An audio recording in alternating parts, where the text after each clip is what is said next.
It was supposed to be a simple ride home, until he refused. What happened after she drove away would change everything. Martha Wells had always believed that family meant showing up, especially when it mattered most. All her life, she'd been the one people called in a crisis, the first at a sickbed, the last to leave a funeral, the voice at the other end of a midnight phone call.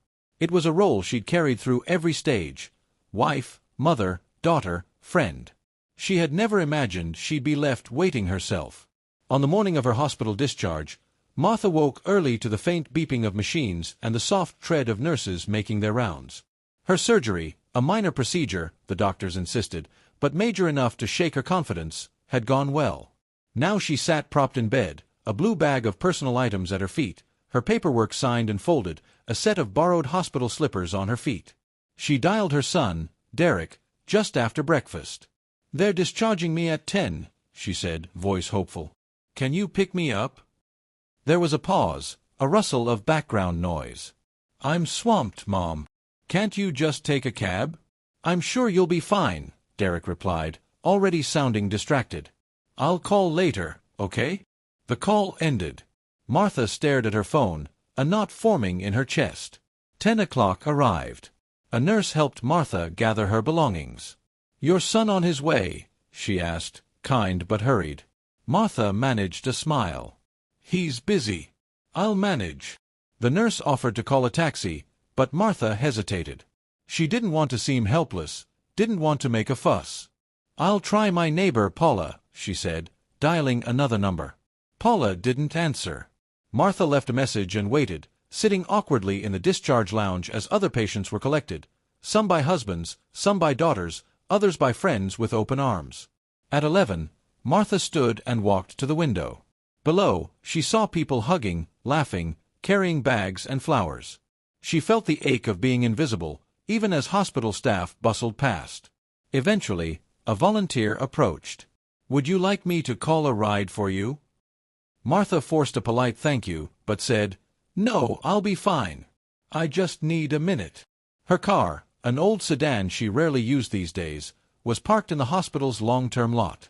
She had driven herself to surgery, at Derek's suggestion. Now, clutching her small suitcase and discharge papers, Martha made her way outside. The day was bright, too bright, and the wind cut through her sweater. She walked slowly, head down, her heart hammering as she tried to make sense of the moment. The walk felt endless. Every step made the weight in her chest heavier, the realization that Derek would not appear, that no one would appear, not today. She reached her car, fumbling with the keys. Her hands shook as she opened the trunk, placing her bag inside with trembling care. For a moment she stood by the car, staring at the hospital entrance, hoping, despite herself, that Derek would come running, that she'd see his familiar sheepish grin. But the parking lot stayed silent. Martha slid into the driver's seat, the old upholstery creaking beneath her. She started the engine and sat for a long moment, gripping the steering wheel. The world outside looked ordinary. Nurses pushing wheelchairs, families loading balloons and flowers into vans, a couple laughing as they helped their father into the back seat. She felt small, erased. Finally, Martha drove out of the parking lot. She didn't head for home.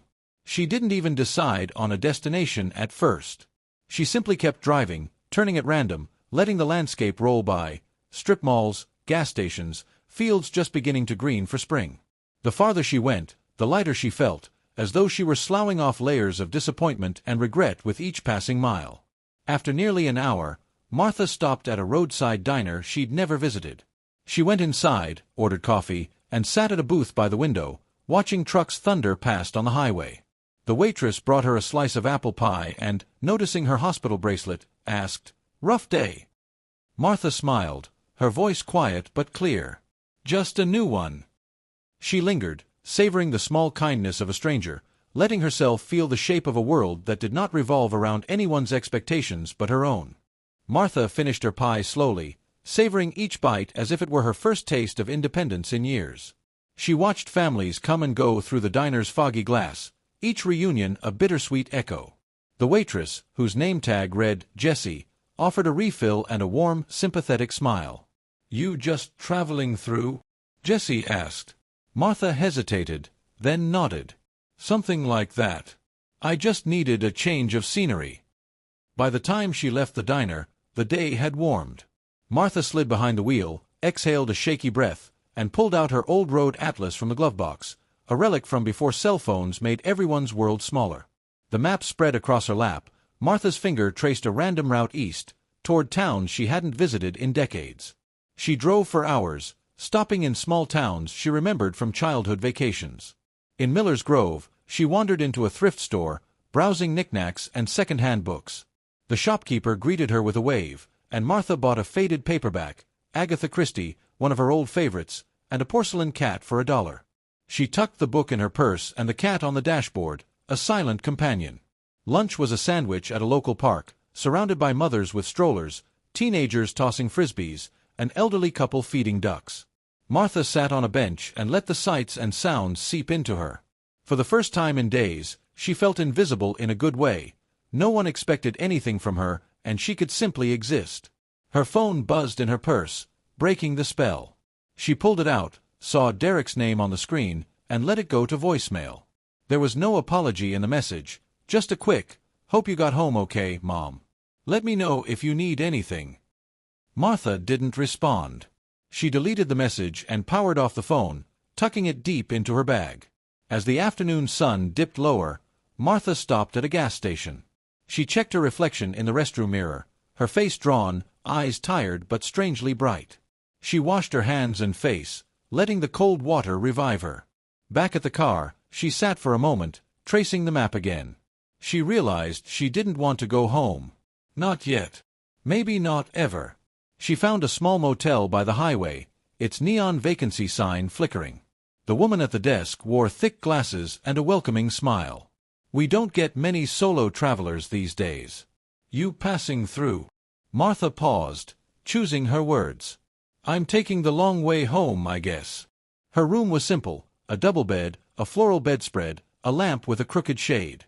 Martha unpacked her bag, changed into a soft sweater, and lay on the bed with her book. She read until dusk, then walked to the vending machine for a ginger ale, savoring the taste of anonymity.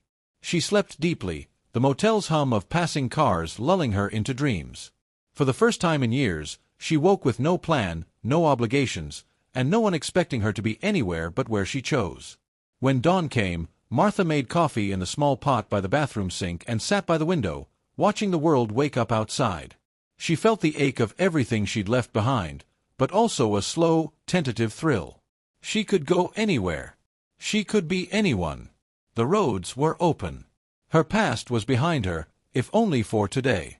Martha awoke to sunlight spilling through threadbare curtains and the muffled sound of trucks on the highway. She lay in bed a moment, savoring the unfamiliar freedom, no nurse to prod her awake, no family member waiting for a favor or complaint.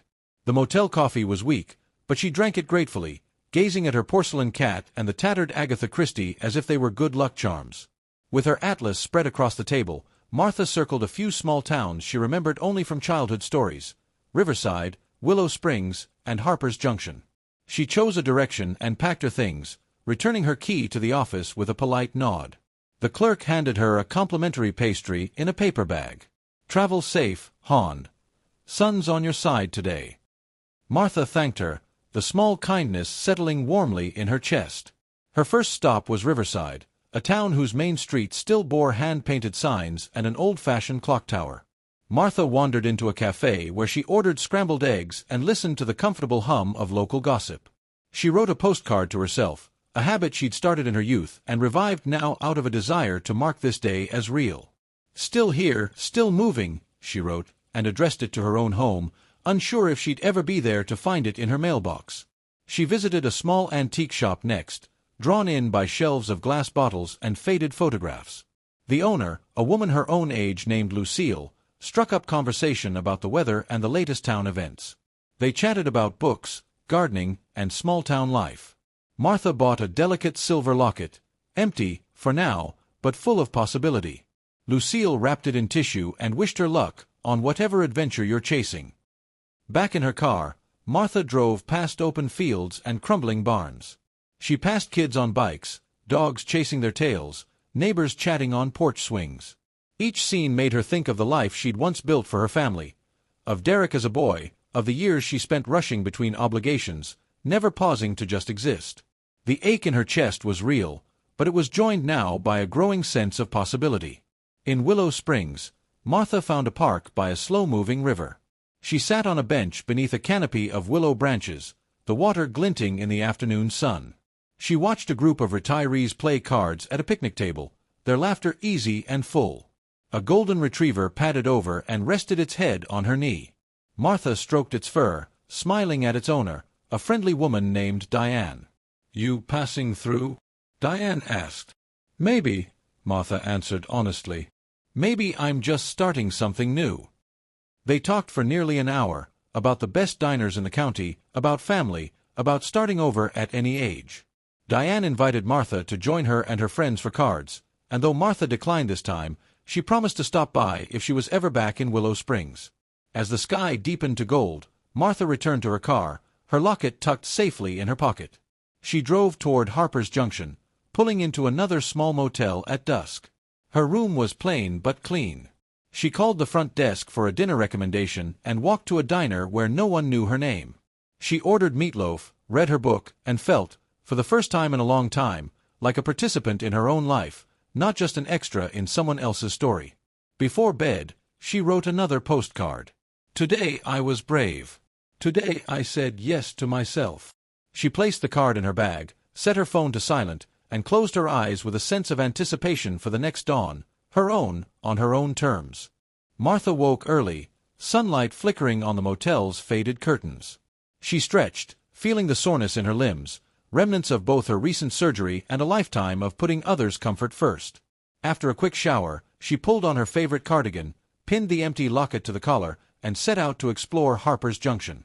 The town was waking up, shopkeepers opening doors, the smell of baking bread drifting from the corner bakery, a crossing guard waving to children in bright raincoats. Martha bought a cinnamon roll and coffee, then wandered the main street, pausing to admire murals painted by local artists. She stopped at a community bulletin board, reading flyers for a quilting circle, a poetry reading, and a Saturday night potluck, all welcome. At the town library, Martha spent an hour browsing the stacks. She found herself drawn to the memoir section, lingering over stories of reinvention and late-in-life adventure. The librarian, a man named Henry, noticed her interest. "First time here?" he asked. Martha smiled. "First time in a long time." Henry stamped her new library card and suggested a few local authors. She checked out 2 books, tucking them into her tote. As the day warmed, Martha walked to the town square, where she joined a line at a food truck for fresh lemonade. A woman in line introduced herself as Carla, a retired schoolteacher new to town. "It's easier than I thought, making friends at our age," Carla confided. They shared a bench in the shade, sipping lemonade and swapping stories. Martha talked a little about her son, about the hospital, about the strange freedom she'd found in not having anywhere she had to be. Carla offered to show her the community garden, where residents kept small plots. Martha followed, admiring neat rows of tomatoes, beans, and sunflowers. She ran her fingers through the dirt, missing her own backyard, yet comforted by the earth's familiar scent. "You could sign up for a bed next season," Carla said. "Everyone's welcome." Martha promised to think about it. Afternoon brought a gentle rain. Martha took shelter in a cozy cafe, reading one of her borrowed books and journaling about the kindness of strangers. For lunch, she tried a bowl of homemade soup, savoring every bite. She sent a postcard to her old neighbor Paula, writing, "I'm safe, I'm well, and I'm seeing parts of myself I thought I'd lost." Her phone remained off, but in the back of her mind, Martha wondered if Derek had tried to reach her again. She forced herself to focus on the warmth of the cafe, the murmur of quiet conversation, the soft patter of rain on the window. By late afternoon, Martha felt the first tug of longing for home, but it was tempered by the knowledge that she was free to choose, for the first time in ages, where home could be. She walked back to the motel, pausing to watch children play hopscotch in puddles. The sight made her smile, a sweet ache mixing with joy. That evening, she returned to the town square for the potluck. The tables were heavy with casseroles, salads, pies, and Martha was quickly welcomed into a circle of laughter and easy chatter. She shared stories with Carla and Henry, met a retired nurse and a former park ranger, and was urged to try 3 different kinds of potato salad. For a few precious hours, she felt entirely herself, her past and present blending in the low light and gentle music. As the night drew in, Martha stood under a string of lights, looking up at the stars and feeling the pulse of possibility in her veins. For once, her thoughts weren't weighed down by regret or worry about who might need her next.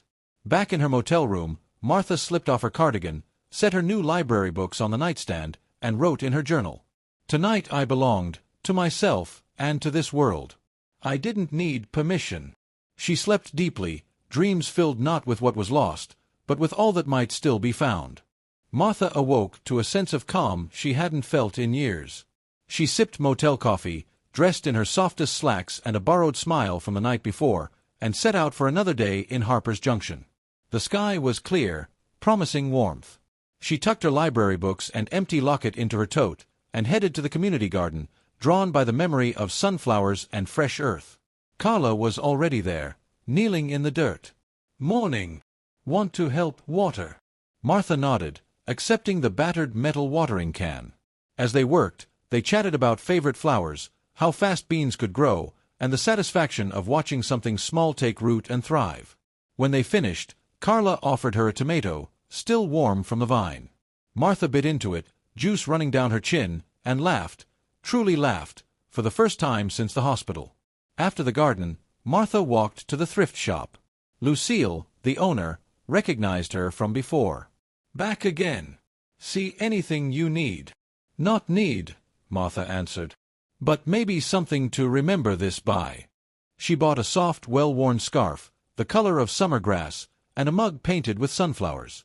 As Lucille wrapped the purchases, she added a postcard for free. "So you'll remember us." At noon, Martha attended the poetry reading at the town library. She listened to local writers share verses about rivers, trees, and second chances. Inspired, Martha wrote a simple poem on the back of her new postcard, tucking it into her journal as proof that even she could create something new. Lunch was a picnic in the park with Carla and two others from the potluck, Henry, the librarian, and Trudy, the retired nurse. They spread out sandwiches and fruit, passing stories like plates around the blanket. The group welcomed Martha into their gentle banter, their easy friendship. She talked about the hospital, her son, and how sometimes freedom felt more frightening than being needed. "Sometimes you have to choose yourself," Trudy said, squeezing Martha's hand. In the afternoon, Martha strolled through town, noticing the details that had once escaped her: the mosaic on the post office wall, a mural of birds on the bakery, the old bell tower chiming every hour. She let herself wander, unhurried, the edges of her restlessness softening with every step. She bought stamps and mailed postcards, to Paula, to herself, and to Diane, the woman with the golden retriever in Willow Springs. Each message was a snapshot. "I'm still moving, and I'm grateful for every mile."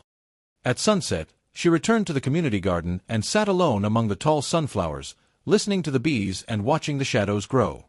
She found herself missing Derek, but for the first time, the longing did not come with resentment. Instead, it was a soft ache, joined by hope that, someday, he might understand why she'd had to go.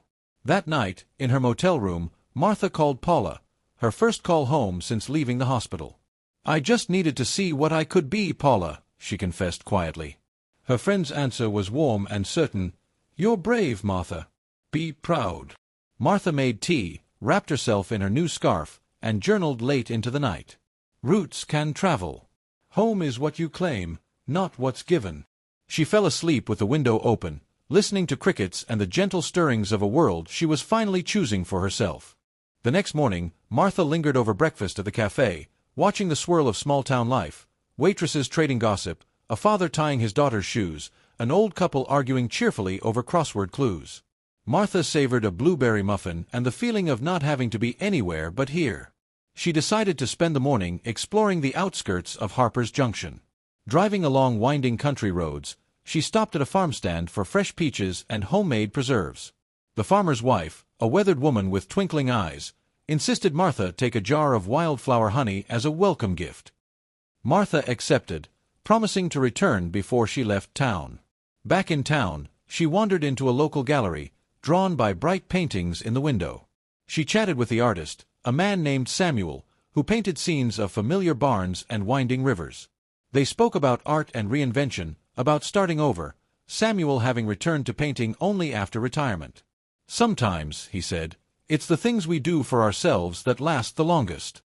Martha bought a small print of sunflowers to remember her days here. She found herself at the library again, this time joining Henry and a handful of regulars in sorting donated books. The simple work was companionable, their banter easy, and Martha enjoyed feeling useful, without being obligated. Henry invited her to join the Lost and Found Club, a small weekly gathering for those at crossroads in their lives. No one judges. We just share stories, tea, and sometimes cookies, he said. Martha accepted. Afterward, she sat in the park, writing letters in her journal she never intended to send. One was to Derek. You didn't come for me, and I hurt. But I'm finding that I can come for myself. Maybe one day you'll understand why I needed to drive away, not just from the hospital, but from always waiting to be rescued. She closed the notebook, letting the words bring their own quiet closure. Lunch was a simple affair at the diner, a bowl of soup, half a sandwich, shared smiles with Jessie the waitress. She overheard bits of conversation, feeling herself woven into the quiet tapestry of this town.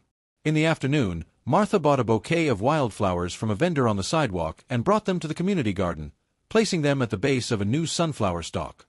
It was a small ritual, but it felt like an offering to the Martha she was becoming. That evening, she attended her first Lost and Found meeting in a cozy room above the library. A half-dozen people sat in a circle, a man grieving his wife, a woman fresh from divorce, Henry with his gentle humor. They took turns sharing, sometimes with laughter, sometimes with tears. When it was Martha's turn, she spoke honestly. I drove away because I had to learn who I was when no one needed me. I think I'm just starting to find out. The group welcomed her story with understanding, and Martha left with a phone number or two, real connections, not just polite exchanges. She returned to her motel room, sipping honey-sweetened tea, the print of sunflowers propped against the lamp. She wrote a postcard to herself, as she had every night. I chose myself today, and the world didn't end. In fact, it got a little bigger. Sleep came easy, the comfort of new belongings settling quietly around her. The week unfolded with a rhythm Martha had never known before. Every morning, she woke with a sense of purpose, not because someone else expected it, but because she was beginning to expect it of herself. Monday, she joined Carla and Trudy in the community garden, helping transplant rows of marigolds and beans. Her hands worked in the soil, and laughter came easy. They planned a small potluck for Friday. Everyone was to bring a dish that reminded them of home. Martha committed to her mother's old potato salad recipe, secretly delighted. Tuesday afternoon, she met Samuel at the gallery for a beginner's painting class. He handed her a blank canvas and a handful of brushes. At first, Martha hesitated. She hadn't painted since high school, but soon she found herself swept up in color and possibility. She painted sunflowers, imprecise but bright, and Samuel praised her boldness. "You've still got an artist's hand," he said, smiling. "You just needed a chance to use it for yourself." The Lost and Found Club met again Wednesday evening. Martha brought homemade shortbread and listened as others shared their stories. When it was her turn, she talked about the postcards she sent herself. The group loved the idea, and several asked if she'd teach them to do the same. "Sometimes we're our own best witness," Henry mused.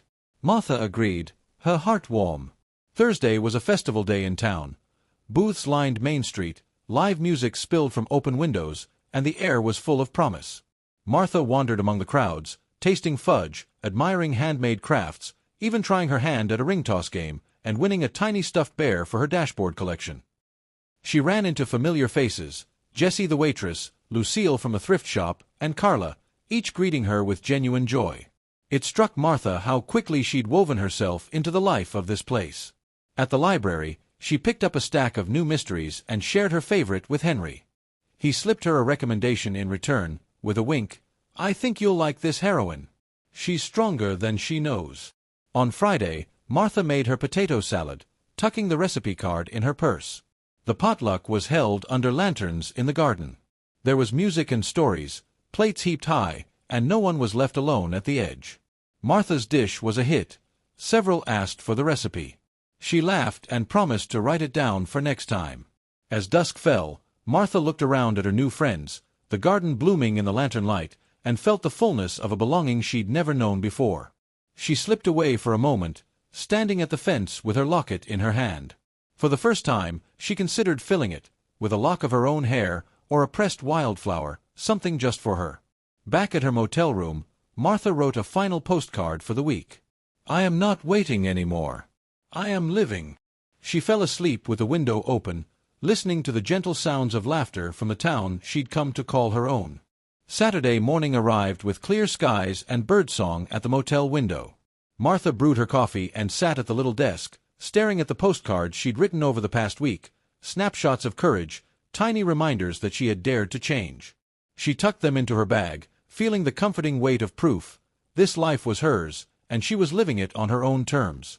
She dressed in her soft new scarf and sunflower mug in hand, then walked into town, breathing in the scent of fresh-cut grass and bakery bread. At the cafe, Jessie greeted her with a hug and a cinnamon roll. "You're looking brighter every day," Jessie said. Martha smiled, realizing it was true. That afternoon, she joined Carla and Trudy in the community garden for a final harvest: tomatoes, beans, and armfuls of sunflowers. They took turns snapping photos, promising to share recipes and meet again soon. As Martha clipped a sunflower for herself, she slipped a petal into her locket. A piece of this place, this time, would stay with her wherever she went. Martha returned to the gallery, where Samuel hung her sunflower painting on a wall with the others. "It belongs here," he said. "So do you." She blushed, pride welling in her chest, and stayed to help greet the stream of visitors passing through for the day's art stroll. In the late afternoon, Martha attended the Lost and Found meeting above the library. Henry handed her a book, its inscription simple, to Martha, for finding the courage to write her own next chapter. The group celebrated her journey, and Martha found herself offering encouragement to a newcomer, a young woman who'd just lost her job and was uncertain of her next step. "Sometimes," Martha said, "the biggest leap is simply saying yes to yourself." As evening settled, the potluck crowd gathered again in the garden, lanterns glowing, laughter rising into the dusk. There was music, dancing, and stories, the kind of night that lingers in memory long after the lights go out. Martha felt no sadness at the thought of the motel room. For the first time, she felt home was wherever she chose to plant her heart. Before bed, she called Paula. "I think I'll stay a while longer," she said, her voice clear and sure. "I have friends here now, and for the first time, I'm not just filling in for someone else. I'm living my own story." Martha packed her postcards and placed her locket on the nightstand, sunflower petal inside. She wrote one final note in her journal. "I left because no one came. I stayed because I finally arrived, for myself. Tomorrow, I'll wake up and choose again. That is my forever." She drifted into sleep, heart full, the world outside waiting, not with expectations, but with possibility.